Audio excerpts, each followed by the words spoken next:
are so excited to meet you and see you. And I'm Sarah from Fangirls Going Rogue. And Hi. hello. Now, you're known for playing two iconic characters in Bo-Katan and The Mandalorian, and also Starbuck from Battlestar Galactica. And they both kind of set their own rules. So, is there something about this type of character that you're drawn to specifically? Listen, I am such a rule follower in my own life, so it's very nice to live vicariously through these women. But no, I love complicated women. I find them to be the most relatable. Life isn't black and white, and I think that I find them to be the most interesting to sort of live in for a while, for sure. Charlotte from Sky Talkers. Hi, Katee. I'm Caitlin from Hi. Sky Talkers. It's so nice to talk to you today. Hi. In this season, how would you describe Din and Bo's relationship? Um, you know, he's a bit of a distraction and a nuisance to her. I think that he inserted himself in a plan that she thought was going to go one way, and it didn't really work out the way that she wanted it to. I think that Bo-Katan truly believes that the only way to rule her people is by possessing the Darksaber. And I think that if I were her, and we've all seen her sitting on that throne stewing, I'd be figuring out how to get it back. And I think that may that it probably permeates most of her thinking at this point. Richard.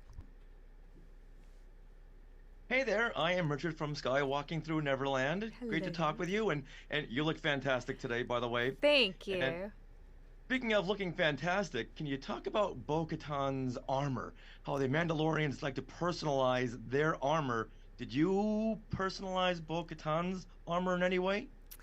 So you're right. Armor is incredibly personalized in the Mandalorians, and I think that's one of the things. As like just a fan of Star Wars and like a Katee on set, walking around and looking at all of the different armor this year was absolutely so much fun.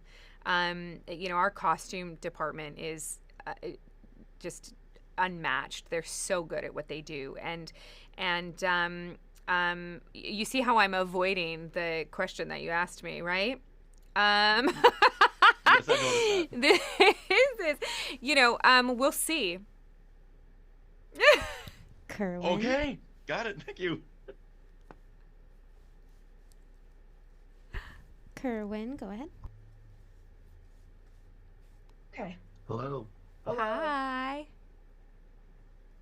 So you portrayed the character Bo-Katan in both the animated and live action series. How did you approach playing this character in these different formats, and what were some of the challenges and opportunities of bringing Bo-Katan to life in a live action setting? Such a good question. Okay, so voice acting for Bo-Katan is a completely different medium. When I'm in the voice recording booth, I can do whatever I want with my body. I'm not restricted. There is a level of freedom that comes from just focusing on what your voice is doing and not having to think about what your hands are doing at the same time. And so then once I started playing Bo-Katan in live action, all of a sudden I had to figure out how she moved, how she walked, how she carried herself. What did her hands do? And what I realized from watching the animation and then putting on her armor and having played the voice for so long, what I realized is that Bo is incredibly stoic, and she is purposeful with her movements. When she moves and when she speaks, it's very intentional. And so I had to calm myself when I played her and make sure that I didn't move as much as I do in the booth. So when I put the helmet on and play Bo-Katan, it is the closest thing. I love it because all of a sudden my face can do whatever it wants to, and I don't have to worry about that I look like Katee, who's like excited that she's in Star Wars. Thank you so much. You're Thank you. welcome. Brian. Hey, Brian with Full of Sith. I want to ask, you've talked a lot, even just in this interview, about being a big Star Wars fan, and I kind of wanted to go back and see if you could walk us through the experience in season 2 of getting to like be on set with Mark Hamill as Luke Skywalker. I wish I was on set with Mark Hamill. Dave Filoni, as good of friends as we are, and as much as I trust him, and as much as I say that he is the kindest, most sincere, most authentic, most amazing man in the entire world, lied to my face and told me it was Plo Koon. And I believed him because it was just an actor with dots on his face. And I believed him. I was like, Dave Filoni would never lie to me. Come on, we've been friends for over 10 years now. I trust this man with like everything, especially Star Wars. Lied to my face. So I was thinking it was Plo Koon until I literally saw the episode with you all, and I saw the green lightsaber, and I saw the cloak, and I went, stop it. Stop it.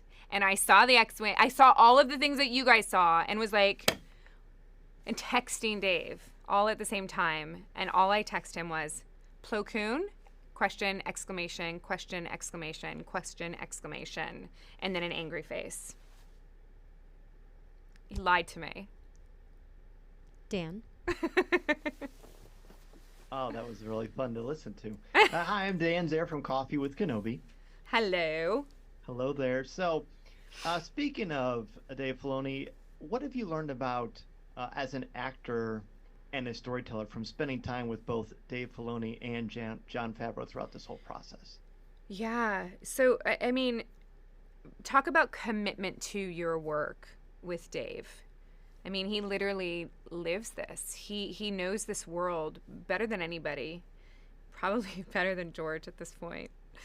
You know, and it's what he does with an absolute passion that drives him, and I love talking to him about it all the time. It's just a joy. And you know, from Jon, I mean, Jon is a master. I've wanted to work with Jon since I got into this business. He was like on my list of people I wanted to work with. He's just such a good storyteller, and he really has the ability to lead you on a journey and see the big picture, but focus on the small details. And he's just so good at what he does. Sarah? Thank you. Do you think that Bo-Katan's sister Satine's life choices and her tragic death really weigh on Bo-Katan and maybe inform your performance in any way? Absolutely. You know, I think that one of the things that I think people don't realize is how young she was in Clone Wars, because we never really talked about it. And she was young and she was impressionable, and she believed, because she was literally raised to be the warrior in the family. Her sister was in government. She was the warrior. That was her place. And to take that away from the Mandalorian people, she did what she thought was right, and she aligned herself with people that she trusted. And by the time she realized the error of her ways, it was too late, and it cost her sister her life. I think that affects everything that she does. Every move she makes, everything she's doing now is to try and make up for that one moment. Caitlin? Hi, so excited to see you in season 3. I'm so excited. I really. Do you see Bo-Katan as a character who is after redemption?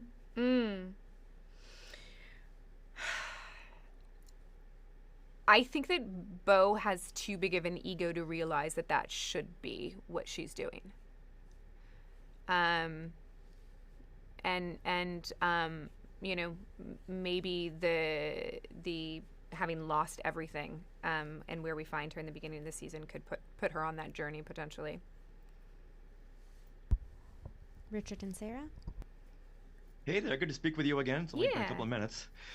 You've been to so many conventions, meeting so many fans. What memories do you have of meeting someone who either brought a tear to your eye or made you laugh really hard?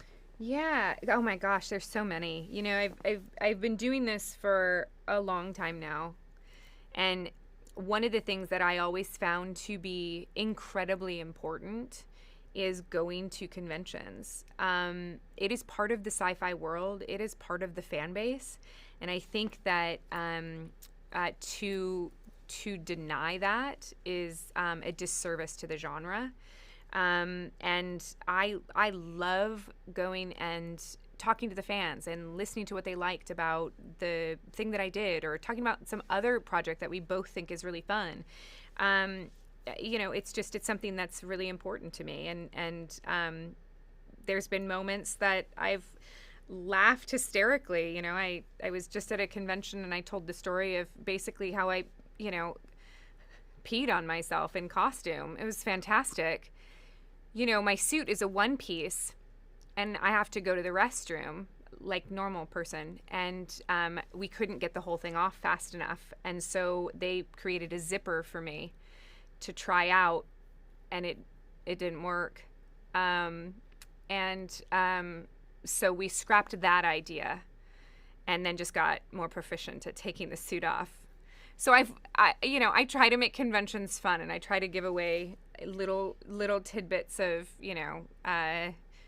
information that people won't get anywhere else, because it's, hysterical. Well, thank you very much. And you aren't the only actress who's peed on herself in a Star Wars film or TV show. Listen, when you are in all of this stuff, you're lucky if that's all you do. Kerwin and Keith. Hello, Katee. Hi. Hello again. Hi. Bo-Katan. Hi.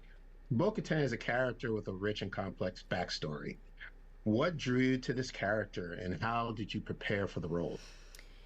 So originally when I got offered the role of Bo, it was a very, very quick conversation with Dave and sort of my team, and it was just like, do you want to play a female Mandalorian warrior in an animated series? And I was like, of course I do, and jumped at the opportunity. I really didn't give it a second thought, because I was brought up on Star Wars. To be in Star Wars was like the pinnacle thing, that you go after. And so it was almost working backwards, in the sense that, once I had the opportunity to play her in live action, that's when that work started coming in, and I started questioning all the things that she'd been through and what that looked like, and I started doing the work of an on-screen actor, which is different than, in my opinion, than the work of a voice actor. You learn the story just as well, but at the end of the day, it's my voice conveying someone else's words and story. It was what Dave wanted it to sound like. And then once we went into animation and I took a little bit more ownership over the character, I started really working and trying to understand who she was and where she came from, and the decisions that she'd made in her life that sort of put her on the trajectory of where we found her in Mandalorian. Brian. I imagine it hits you differently as a Star Wars fan, seeing your voice come out of an animated character, like that I'm in Star Wars giddiness, versus seeing yourself in person in Star Wars. Like, which did hit harder for you, or what was that experience like, processing the fact that you got to be in Star Wars? Oh, absolutely. I think that the idea of playing a Star Wars character in any medium was not lost on me from the very beginning. I took the role because I never dreamed that Bo would be in live action. But seeing yourself in Star Wars next to a Jedi, it's just crazy. The little girl in me who watched, the original trilogy with my dad when I was 6 years old, would have just died. You know what I mean? She would have just, it's just such a cool thing. And I don't, it'd be hard pressed for anything to compare. Dan. So you talked a little bit earlier about your differences between yourself as a person, and then of course Bo-Katan, and then Starbuck. But I also am a huge Battlestar Galactica fan, so I'd be remiss if I didn't ask you some key similarities and differences for you between Bo-Katan, Starbuck, and also I loved you as Sarah Corvus in The Bionic Woman too. Oh, thank you. I loved that show. Too short-lived. Yeah. You know, there is a youthful angst to Starbuck that is exhausting. You know, she is really trying to figure out who she is and where she fits in the world and what her purpose is, and she's fighting back against authority, and you know, probably a little like Bo-Katan when we first meet her in Clone Wars. But I think that because of the tragic ending of Starbuck, we never got to see her grow into a woman, really, you know. And I think that Bo has all of these life experiences and all of these tragedies and all of these burdens and the weight of the, you know, self-imposed, you know, desire to lead. I think all of that has created this character that is incredibly complicated and heavy and tragic, you know. And then, you know, Sarah Corvus was just nuts. Sarah was just nuts. She was just crazy. And that was fun. Like, I loved playing her. I absolutely loved playing her. That was my first sort of like foray into superhero status a little bit, in the sense that she had superhuman strength, which was really fun to play. Thank you so much. Yeah.